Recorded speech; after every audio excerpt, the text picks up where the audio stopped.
Okay, I'm going to start off with a leg this time. So I'm just going to, again, I'm on planes tool or faces tool, and I'm just going to select this face down here. And now we're going to try to pull a leg out of this thing. So let's talk about the first thing we're going to do is we're going to create like a ball joint for the leg to go into the hip. So I'm going to bevel it.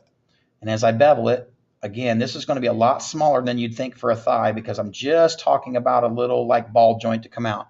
And I also want it to be a square. So if it looks like a rectangle right now, then what I'd like to do is I'd like to use proportional scale. So just click off so you can get your thing. I'm actually going to use the side to side scale, and I'm going to push in until I get roughly a rectangle out of that.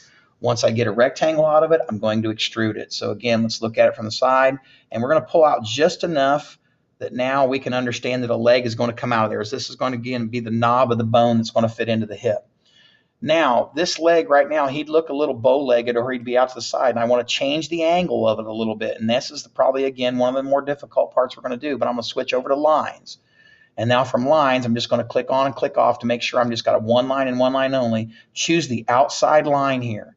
Once I chose the outside line, I'm going to look at it from the side, and I'm going to grab my move button, and I'm going to pull that outside line down. And what it's going to do is it's going to change the angle, what the leg is going to be. I want a slight angle, but I don't want it directly, facing down, but I want a little bit of slight angle, but just not what I had before. So I'm going to put a little angle in there, and we'll call that one good. And then I'm going to go back to extrude again. So I'm going to make sure I've got the bottom highlighted. And this time I'm going to make that shelf that we did last time. So I'm back on faces, and I'm going to look at the bottom face. And we did this before, but I'm going to make a shelf. So I'm going to extrude, and this is one of the ones where we just extrude a baby bit. So we're going to extrude just a little bit. There we go. I'll zoom in on that so you can see it a little better. And now I'm going to look at it from the bottom, and I'm going to proportional scale out again. So again, I just click off, and proportional scale is going to be one of the gray tools. So again, I'm going to grab the gray proportional scale, and I'm just going to pull it straight out. And I might not quite match the hip, but I'll go out a little bit because thighs are kind of big to start with. And so this is going to be the start of his thigh. After I do that, I'm going to extrude it. So again, I'll kind of move him around and zoom out a little bit.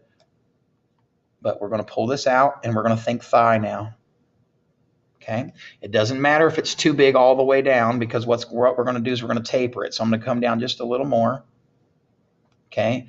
And now at the bottom here, again, I'm going to proportional scale back in. So I just have to click off.